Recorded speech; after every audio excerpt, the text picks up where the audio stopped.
할렐루야. 주의 날에 성전에 오른 여러분들을 주의 이름으로 축복합니다. 함께 따라 합시다. 다시 새롭게 하사 옛적 같게 하옵소서.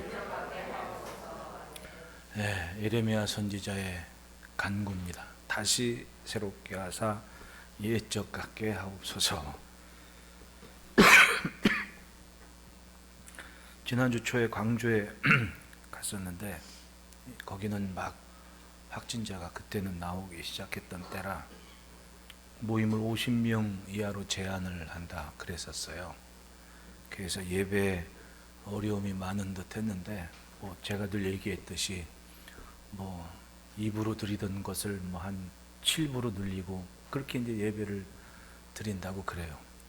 근데 무조건 50명 하는 게 웃긴 게 어떤 예배당은 한 1000몇 명 들어가는 예배당이 있을 텐데 그러면 그 규모에 따라서 이게 좀 통제가 되면 좋은데 무조건 50명 그러니까 어떤 교회는 그 뉴스에 나왔던 교회 같아요. 예배당이 꽤 큰 것 같은데 아파트 주민이 막 사람들이 모이니까 구청이 신고를 했대. 구청 직원이 나와보니까 120명이 모였대.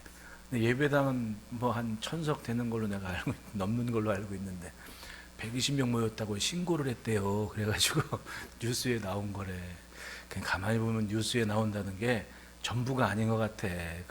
참 어떻게 근데 그 어려움을 뚫고 어떻게든 예배하려고 모이는 성도들의 그런 모습이 왜 위협이 될까?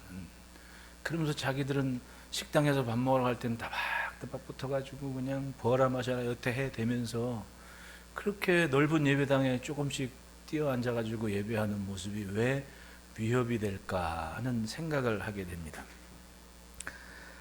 세간의 포스트 코로나니 위드 코로나니 이런저런 용어들이 막 들립니다. 사람이 그래요. 무엇이든 정의하고 싶고 무엇인가 하건 항상 답을 내야 되고 우리가 그렇게 솔직히 살았습니다. 시험 보면 항상 답을 찾아야 돼요.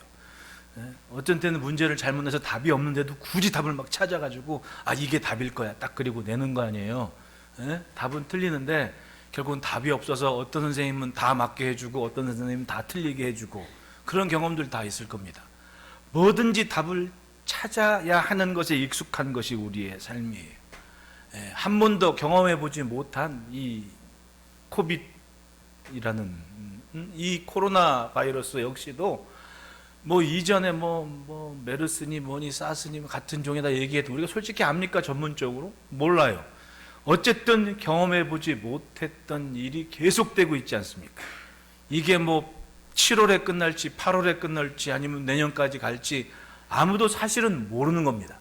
근데 그 모르는 상황에서 항상 답을 내야 되고 답을 가지고 있으면 주목받게 되고 그것이 우리가 사는 세상입니다. 그런데 여러분 살면서 꼭 우리가 사는 인생에 정확한 답이 있습니까? 답이라고 생각하고 살았는데 사실은 답이 아닌 때는 없었습니까? 항상 답이 있는 것만은 아닙니다. 어쩌면 이럴 수도 있고 저럴 수도 있는 세상인데 이것만이 답이라고 우기며 사는 모습이 없잖아 있는 것도 사실입니다. 멋진 언어의 유의 속에 지적인 욕구를 충족하고 마음의 불안감에 위안 어려운 일들은 항상 있어 왔습니다. 그것이 인간 중심의 삶이기 때문에 그래요. 사람들의 생각에 합리적으로 이 정도 됐다 그러면 그 답 하나 때문에 굉장히 위안을 갖고 안심을 하는 게 우리가 사는 모습 아니겠습니까? 전염병 항상 시대마다 역사에는 그리고 성경에는 있습니다. 어떤 사람들의 일단의 주장에는 인구가 폭발적으로 늘어나게 될 때에 지구가 감당할 수 있는 그런 제한적인 인구 수가 있을 거 아니에요. 그러면 그렇게 어느 정도의 수준이 되면 전쟁이 있든 아니면 전염병이 있든 그래서 인구수가 줄어든다는 얘기를 해요. 그 사람도 어느 정도의 데이터를 가지고 이야기하는 것이니까 사실은 사실이겠죠. 그렇습니다. 고대 사회에서 전염병이 얼마나 무섭습니까? 그건 정말 재앙입니다. 사람이 어찌할 수 없는 전염병. 그런데 성경을 보면 그 전염병은 가만히 보면 하나님의 징계와 진노일 때가 많았습니다. 그리고 그 전염병이 하나님의 자녀들에게는 하나님의 구원의 도구이기도 한 때가 있었어요. 출애굽기를 보면 그 마지막 밤에 장자들이 하룻밤에 죽어났습니다. 신기하게도 애굽에 처음 난 것은 다 죽었어요.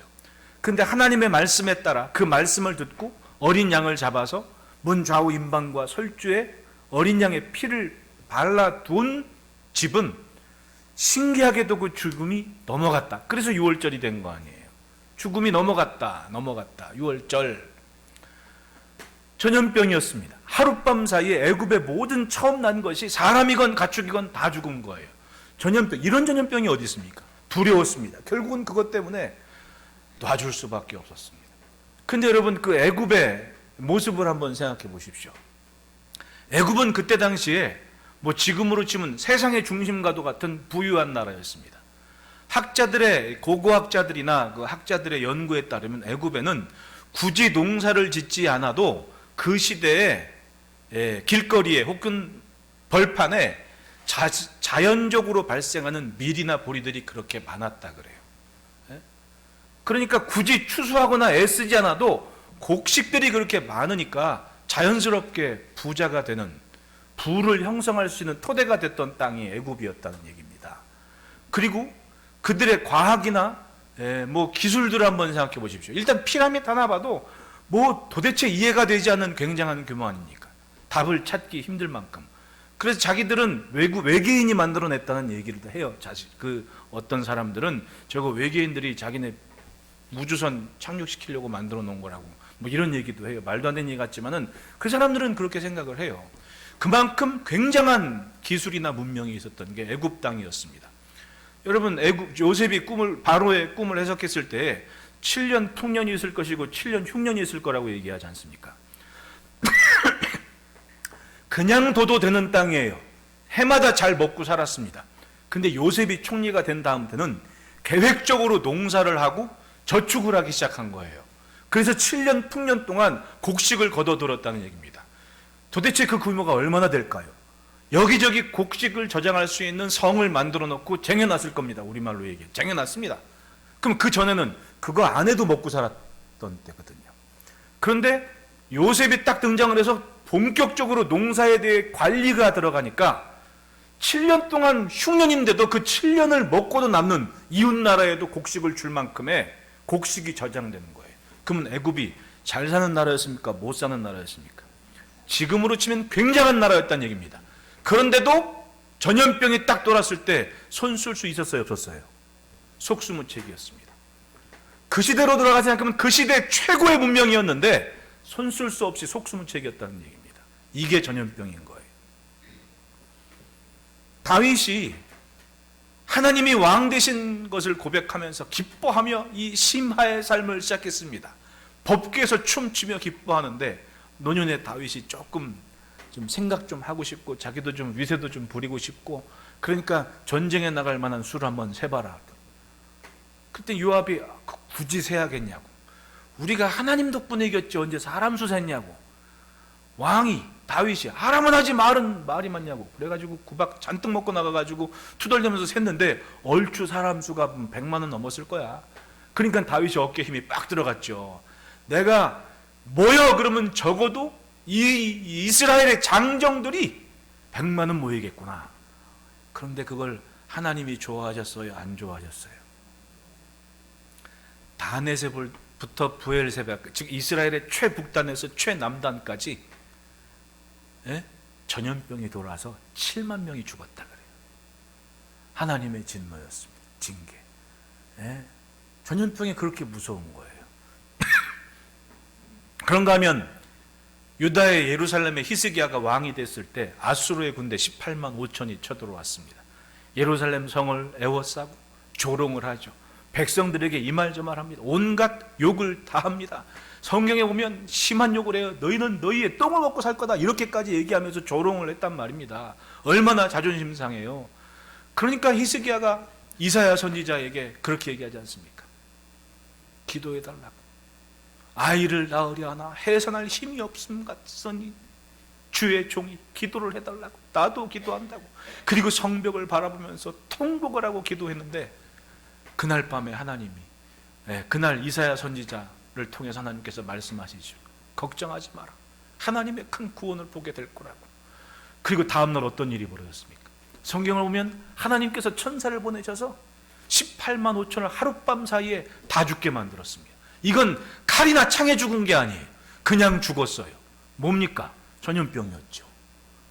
하나님의 구원이 그렇게 나타났던 거예요.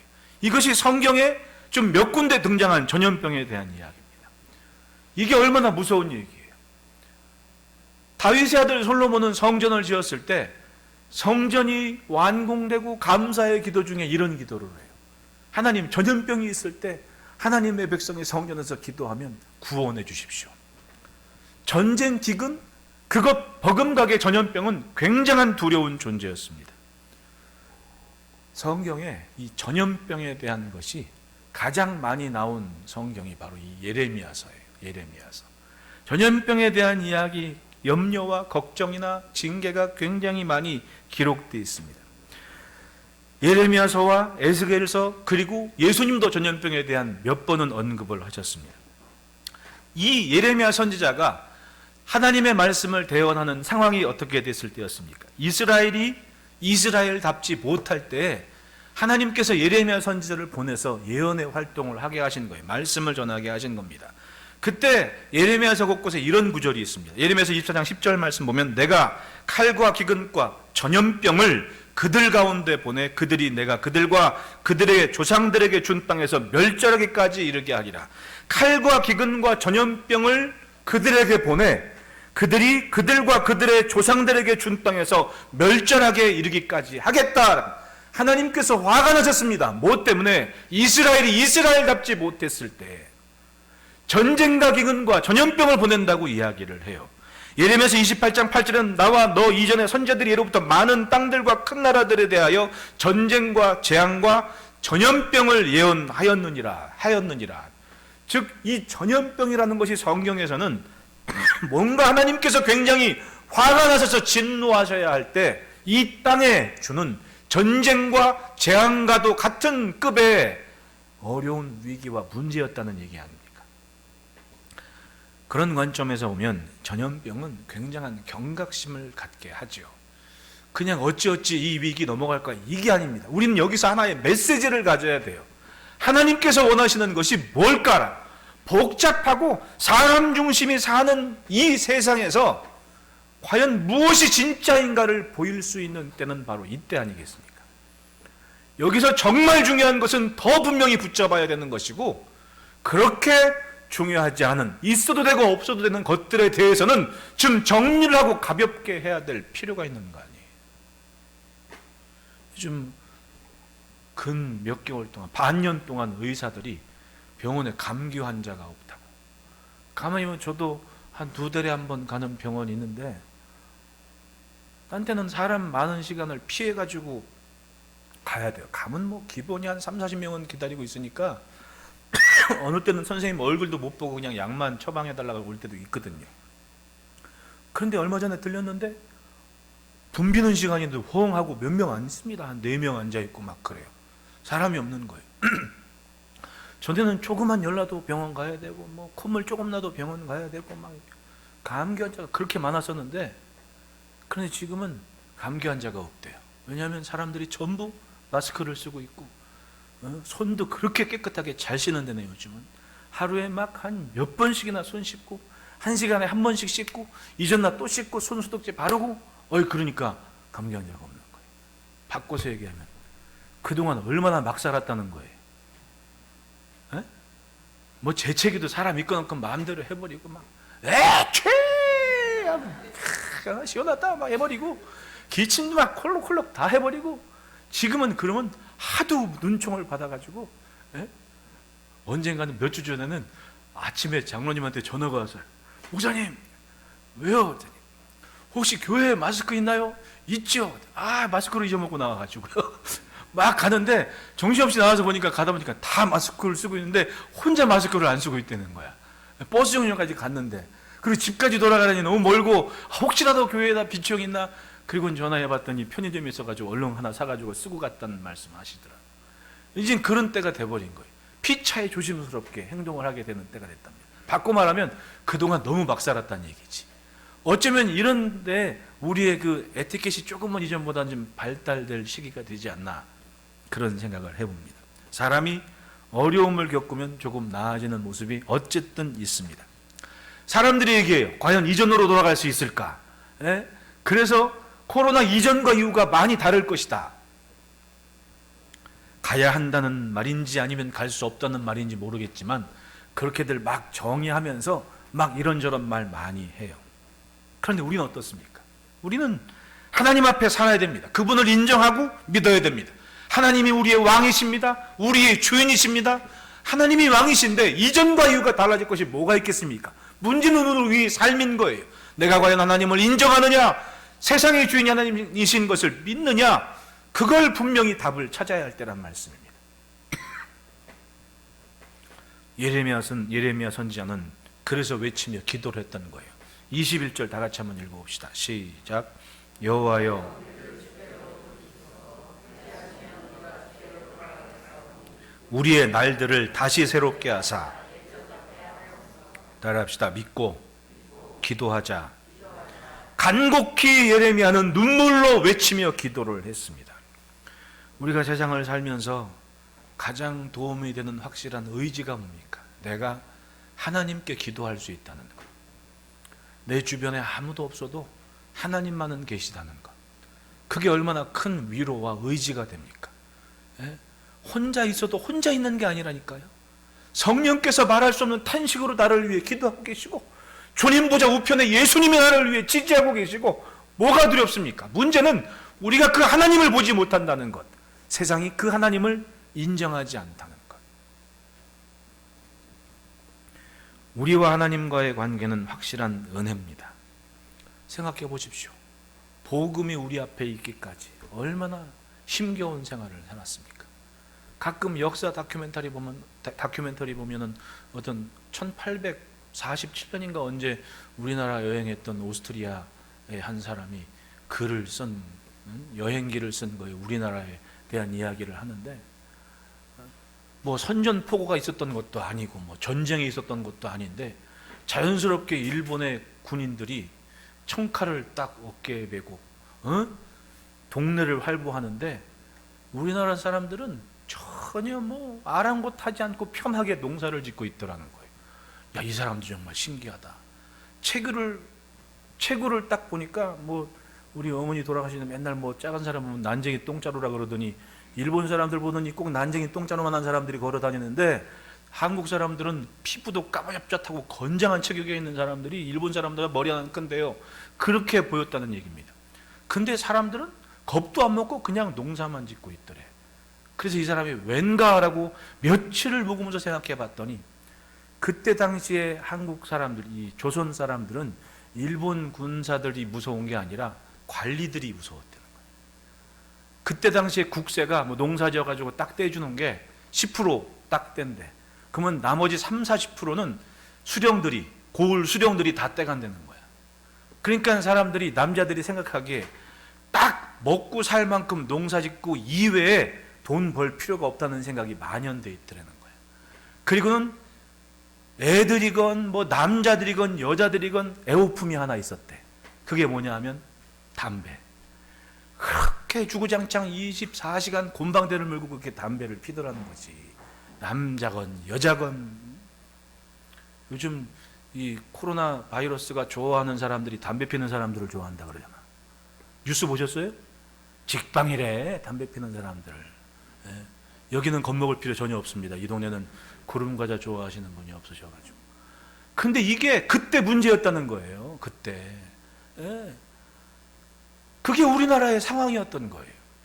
그러니까 무슨 선전포고를 받은 것도 아니고 전쟁 난 것도 아닌데 벌써 일본 사람들은 해가라고 다닌다는 거야. 난쟁이 똥자루들이. 예, 무기 들고.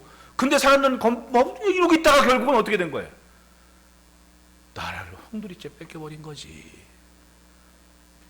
그러니까 선교사님들의 소원이 뭐겠냐고. 이 사람들을 어떻게 하든 가르쳐가지고 글 배우게 하고 계몽해서 조선의 독립을 이루어야겠다.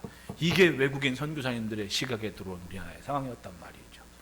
바꿔 얘기하면 이 땅에 복음이 없었다면, 이 땅에 사는 사람들이 예수 믿지 않았다면 어떻게 됐겠냐고요. 여기는 저 일본 사람들이 계획했던 대로 그냥 딱 아주 구획 잘 된 일본이 되는 거지. 여러분 지금 법정에서 효력이 있는 게 그 주소 뭐 이게 할 때 무슨 도봉로 몇 번 길 이것보다 더 정확한 게 있어요. 옛날 쓰던 구번지, 예? 창 2동 623-4 이게 더 법적인 효력이 있지 도봉로 106길 6선 해봐야 잘 모른다는 거예요. 그럼 그 이전에 그 번지들은 누가 해놓은 거예요? 저 사람들이 해놓은 거였거든.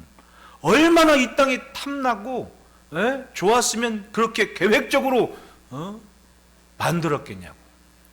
그건 바꿔 얘기하면 그렇게 철두철미한 난쟁이 똥자돌한테 나라 홀라당 뺏긴 거예요. 뭐 했으면? 복음이 아니었으면. 얼마나 대단한 겁니까? 이건 굉장한 은혜였던 거예요. 그때부터 복음은 이 땅에 굉장한 역할을 해왔다는 이야기입니다. 뭐 어떻게 성경이 전래됐는지 신기해요. 성경책 들고 번역된 성경책 들고 와가지고 이 땅에서 순교한 토마스 선교사님부터 시작해서 이분은 성경책 들고 딱 상륙해가지고 그냥 죽은 거야. 그런데 그 성경이 여기 앉아 계신 분이 성경이 보통 한 3개 계신 분은 다 계실 거야 아마. 그래서 아예 들고 다니기 귀찮다고 비치해놓죠. 집에, 안방에 하나, 거실에 하나, 교회에 하나. 이제는 그것도 귀찮아 그냥 휴대폰 안에 그냥 저장을 해가지고 다니잖아. 이거요 얼마나 큰 은혜냐고요. 하나님과 우리의 관계는 이런 은혜 속에 이루어지는 관계입니다. 얼마나 굉장합니까? 나도 모르는 시대에 굉장한 흔적들이 있었고 우리는 예수를 믿고 이 세상에 살고 있습니다. 나도 모르는 사이에 삶의 영향력을 가진 사람들이 활동을 했다는 거예요. 하나님을 주인 삼은 사람들이 이 땅에 자신들의 생명의 삶을 뿌렸다는 이야기입니다. 세상 사는 것이 그렇습니다. 주인을 인정하고 진정한 왕을 인정하기까지 얼마나 많은 난제들이 있습니까? 세상 살기 참 좋거든요. 왜 그렇게 바로가 하나님을 인정하기 싫었습니까? 자기가 왕인데 하나님께 드릴 자리가 없는 겁니다. 정말 완벽해 보이는 세상을 살고 있어서. 우린 안 그래요? 사람들의 지적인 수준이나 뭐 경제력이 높아지면 높아질수록 예수 믿기 힘들어요. 왜냐하면 누리는 것이 많기 때문에, 다 내 것이기 때문에, 자기가 좋아하는 것 마음대로 할 수 있기 때문에 이제는 관점이 점점 바뀝니다. 좋아하는 것 충족해주고 채워주면 된다는 생각들을 하고 있어요. 그런데 과연 좋은 것만 하면 좋은 세상입니까? 옳은 것이 없으면 아무리 좋아도 그거 서울 광장인지 뭐 큐어 축제 한다고 몇 년째 한다고 막 좋아라고 난리치죠. 저 좋아라고 하는 겁니다. 자기가 좋은 거 하게 해야 된다고 그렇게 지지를 해줘요. 그럼 옳은 건 어디 간 거예요? 좋은 거 하다가 망한 게 성경에 있지 않습니까? 소돔과 고모라 때부터 이미 창세기 때 있었던 일이에요. 좋은 거 하게 내버려두면 망한다는. 자식이 안 좋은 거 하면 좋은 거 자식이 좋아한다고 내버려둘 겁니까? 회초리를 들든 훈계를 하든 눈물을 흘리든 어떡하든 옳은 길을 가도록 이끌어주는 게 부모가 하는 역할 아닙니까? 남의 자식한테는 안 그래요. 내 자식이니까 그러는 거예요. 하나님이 무엇 때문에 진노하시고 무엇 때문에 징계하셨습니까? 자식이기 때문에, 친아들이기 때문에 징계한다고까지 성경은 기록을 하죠. 그렇습니다. 세상을 사는 게 그렇습니다. 하나님을 인정하지 않아도 사는데 큰 문제가 없어 보입니다. 갈수록 그런 거 아니에요. 똑같은 거예요.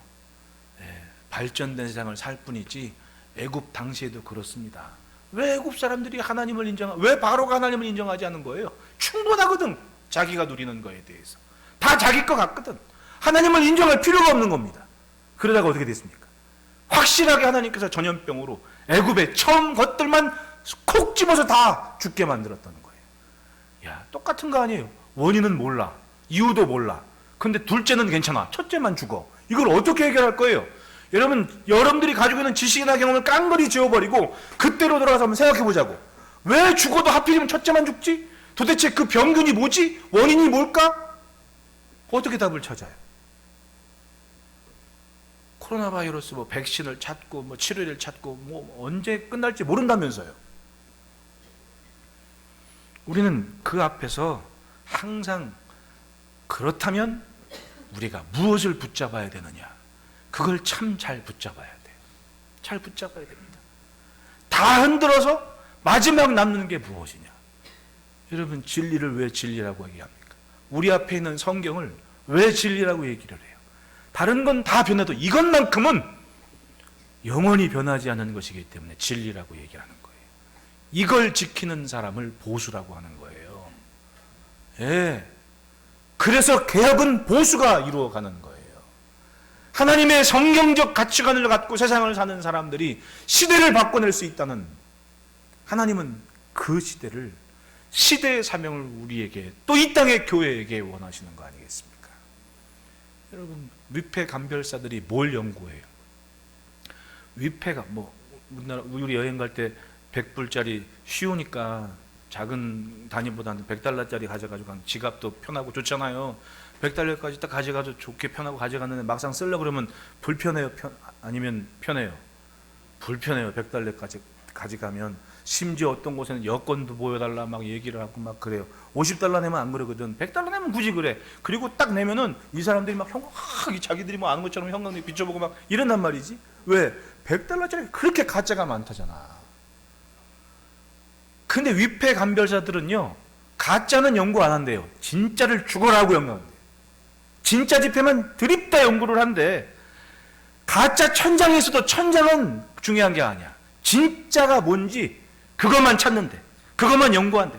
집중적으로 연구를 하면 그 진짜 한 장 딱 붙잡고 있으면 그 감, 냄새, 혹은 느낌, 무게, 모양, 그것만 확실하게 연구해 놓으면 가짜가 천장이 있건 이천장이 있건 아무런 문제 없대. 딱 잡으면 가짜 던져버리면 된대. 진짜가 아닌 것만 던져버리면 된대. 그러니까 뭐가 중요한 거예요? 가장 중요한 거 한 가지만 알고 있으면 된다는 얘기죠. 지금 이 시대는 가장 중요한 한 가지를 인정해야 될 때입니다. 이것도 저것도 답이 없어 보이면 변치 않는 게 무엇이냐? 하나님이 왕이십니다. 하나님이 주인이십니다. 이 고백이 분명해지기를 원하시는 시대라고 저는 그렇게 생각을 해요. 예레미야를 보십시오. 어느 날 갑자기 하나님께서 불러 세우셔서 예언 활동을 하게 하시는데, 왕과 방백들이 또 백성들이 말을 들으면 얼마나 좋겠습니까? 현실은 참담했습니다. 하나님께서 말씀하시기, 야, 예루살렘 성 앞에 서가지고 의인이 한 사람이라도 나면 찾아봐라. 그 정도였어요. 성전이 있는 예루살렘에서 정말 하나님 마음에 합한 사람이 한 사람이나 돌아봤더니 한 사람이 없는 거예요. 그리고 나서는 계속 망한다 소리를 하니까 사람들도 싫어하고 방백들도 싫어하고, 그나마 나중에 왕 돼가지고 불안불안한 시드기야는 선지자가 말을 하니까 듣고는 싶고 믿고는 싶은데 괜히 두둔했다가는 자기 신한테 죽을까봐 말 한마디 못하고 그러고는 사는 게 이 그때 당시에 예루살렘의 상황이었거든요. 그런데도 하나님은 외치라고 얘기하십니다. 눈물로 외쳤던 선지자가 바로 예레미야인 거예요. 5장 1절을 보십시오. 뭐라고 얘기하냐? 여호와여, 우리가 당한 것을 기억하시고 우리가 받은 치욕을 살펴보옵소서. 망가질 대로 망가진 거예요. 2절 3절 읽어봅시다. 시작. 우리의 기업이 외인들에게, 우리의 집들도, 우리는 아버지 없는 고아들이오며 우리의 어머니는 과부들 같으니. 이게 예루살렘의 상황이었던 거예요. 따라합시다. 매를 맞아도 자식은 자식이다. 예레미야는 자신들이 하나님의 백성인 것을 의심한 적이 한 번도 없습니다. 하나님도 비록 군대를 보내 3년 동안 예루살렘을 에워쌌어도 이스라엘이 아닌 것으로 생각한 적 한 번도 없습니다. 오히려 친아들이기에 징계하시고 진노하시면서 거기에 전염병이든 전쟁이든 기근이든 허락하셨던 거예요. 하나님이 무엇을 생각하시겠습니까? 예레미야서 2장 2절에 처음 예레미야가 하나님의 말씀을 듣고 사명을 받을 때 하나님께서 나는 이때를 기억한다. 어느 때냐? 가서 예루살렘에게 외칠지라 여호와께서 이같이 말씀하시기를 내가 너를 위하여 내 청년의 때 인애와 내 신혼 때의 사랑을 기억하노니 곧 씨 뿌리지 못하는 땅 그 광야에서 나를 따랐음이니라. 쉽게 말하면 처음 젊었을 때 결혼해가지고 먹을 거 없고 농사 지을 수 없는 그 땅에서 신방 차려놓고 함께 살았던 때를 하나님이 잊지 않고 기억하셨던 거예요. 그러니까 하나님께서 이스라엘 백성들에게 항상 말씀하셨던 것은 나는 너를 애굽 땅 종되었던 곳에서 건져낸 여호와다라고 말씀하시는 이유가 하나님의 기억은 그래요. 그렇게 힘겨운 광야에서도 잘 믿고 따라왔기에 가나안에 이르지 않았냐. 그렇게 힘겨운 시절을 함께 하지 않았냐.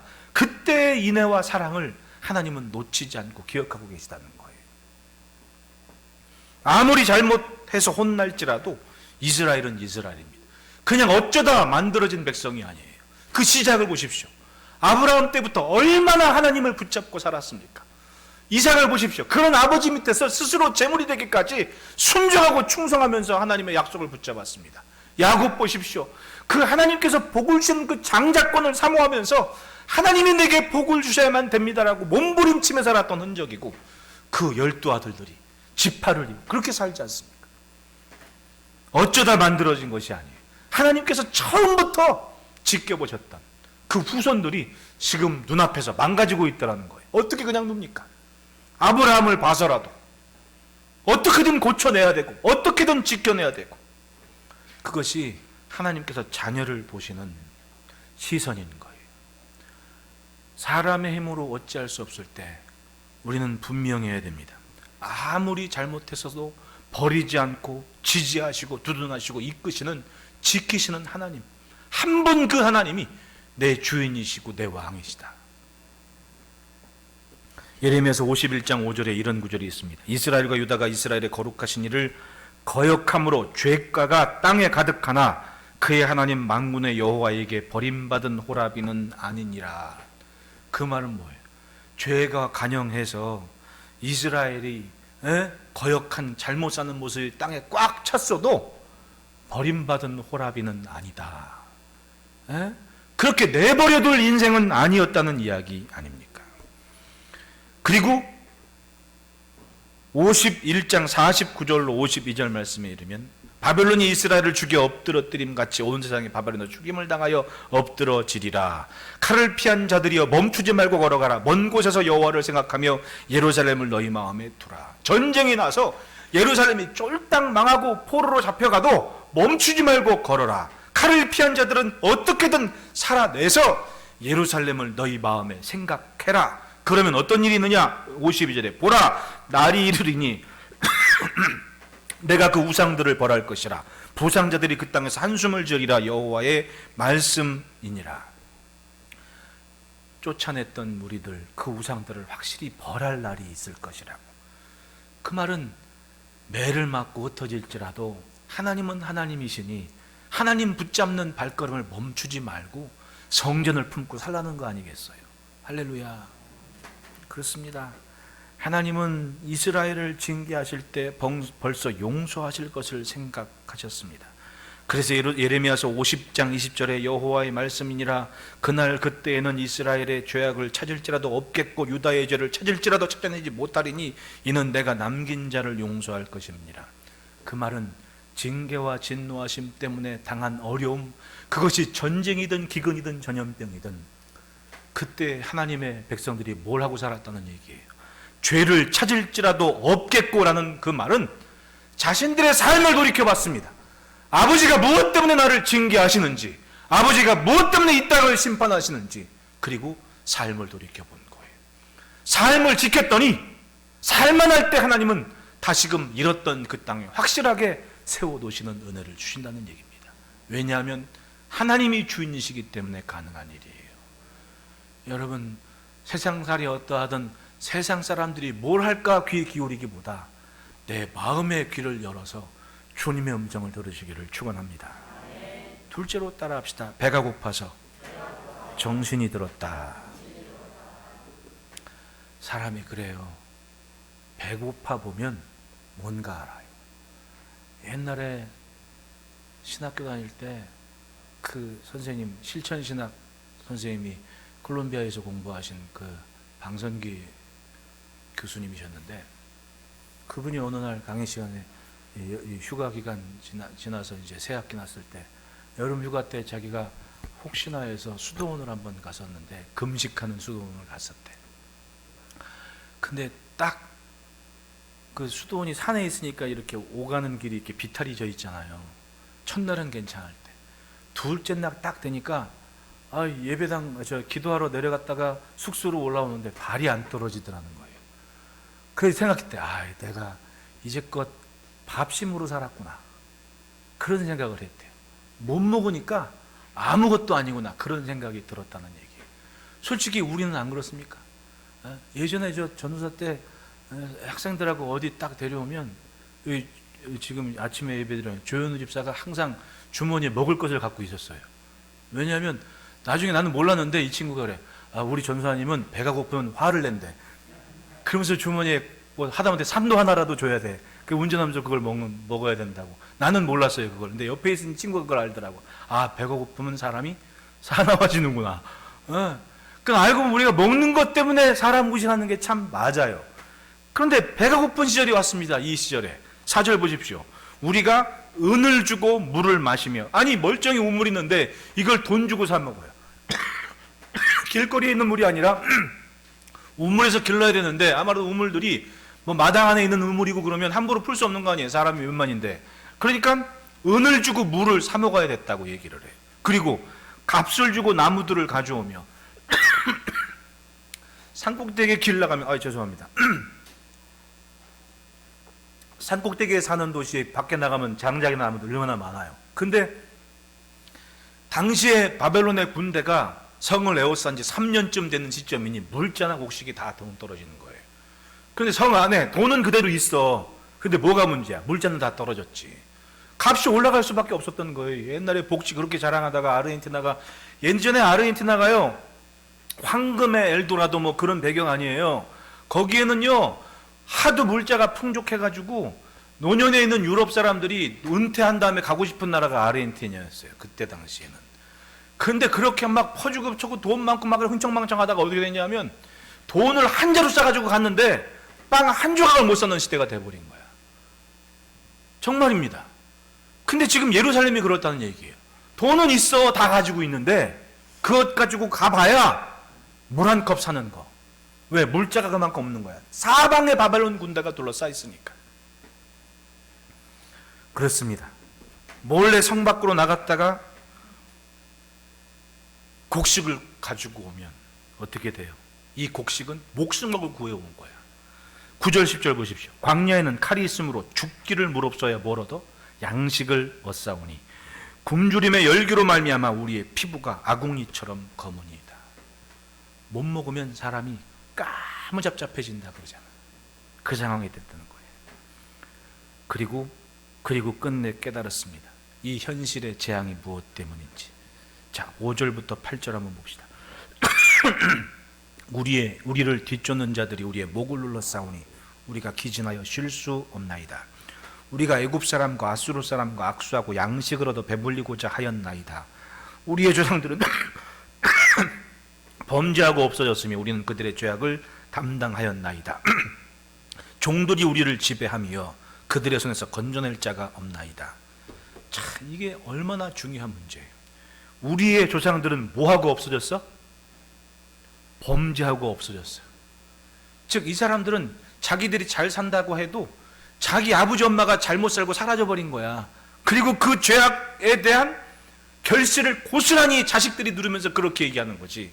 우리의 조상들은 범죄하고 없어졌으며 우리는 그들의 죄악을 담당하였나이다. 이게 얼마나 슬퍼요. 남길 걸 남겨야지. 잘 믿고 잘 사는 흔적을 남겼어야 되는데, 하나님께서 눈 씻고 봐도 죄악이 없는 그런 삶을 남겼어야 되는데 죄 실컷 짓고 자기 맘대로 살다가는 가버린 거예요. 그리고 남겨진 자식들은 그 죄에 대한 결실과 열매 때문에 바벨론이 쳐들어와서 3년 동안 팽팽 돌아 막아서 물자 하나 없이 곡식 구하려면 목숨 걸고 나갔다 와는 그런 시대가 만들어 놓은 거예요. 그때 이스라엘은 사람을 의지해서 바벨론을 대적하는 나라가 어딘지, 그러니까 어떻게 돼? 아수르한테 외교력을 펼쳐보기도 하고 저 남쪽의 애굽한테 외교력을 펼치기도 하고 정작 뭘 안 하는 거예요? 하나님을 붙잡지 않은 거지. 자기들 조상처럼 성벽에 머리 박고 주여 우리가 죽겠나이다 하나님밖에 없으면 희생의 기도를 찾을 생각을 안 했다는 얘기야. 왜? 그만큼 삶이 하나님께로부터 멀어지니 하나님을 찾을 길을 발견하지를 못했던 거예요. 아무리 예레미야가 외쳤어도. 결국은 굶주림과 배고픔이었습니다. 예, 너무 참담했습니다. 11절 12절 보십시오. 같이 읽습니다. 시작. 대적들이 지도자들은